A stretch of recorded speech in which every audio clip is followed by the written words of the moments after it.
Hello, I'm John Kleiss of TISL Media, and I'm here now with TISL Governor John Domanski. How are you doing today, John? I'm doing all right, man. It's good to see you today. Thank you. Same to you. So, you're TISL Governor this year. I know you've been doing a lot of prep work in preparation for this. What all have you been doing? So throughout the year, the EC has many conference calls and in-person meetings we have. Some of them have been up to 5-6 conference calls a week where we spend time planning for whatever's coming up, recruiting new schools, making sure that older schools have the funds and capabilities they need to really be able to come to TISL. I also serve as a member of the board of directors for TISL, so I've been traveling to Nashville for those meetings, and they're more of an oversight committee to be able to look at things like our budget overall in TISL and how we're doing on fundraising and things like that as well.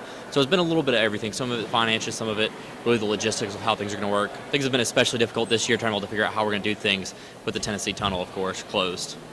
Yeah. So it's been fun though, right? It's still been enjoyable? Yeah, you still get to have a lot of fun with it. You get to meet a lot of new people, and I think that's probably one of the best things is getting to meet the new people and have the experiences with them really makes it an enjoyable experience.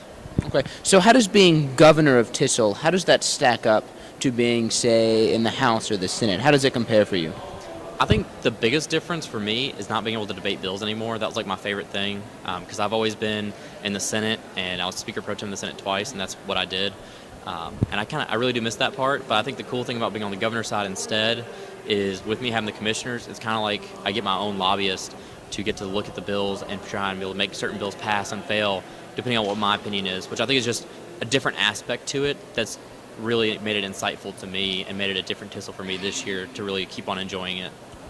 Now, you bring up bills. I want to talk about some bills for a second because you have 6 or 7 bills of your own, right? Yeah, we have 7 bills this year that we put forward. Some of them have been written by my commissioners. Some of them we jointly worked on. Some of them were strictly put forth by myself. So some of them are less controversial than others.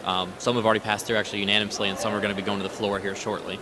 So there's one in particular I want to talk about. It's TISL Bill 97. Can you explain that for us? Yeah, so TISL Bill 97 is an act that would basically get rid of basically what it does is whenever you apply for colleges, there's the area where you check what race you are, and TISL Bill 97 would get rid of that.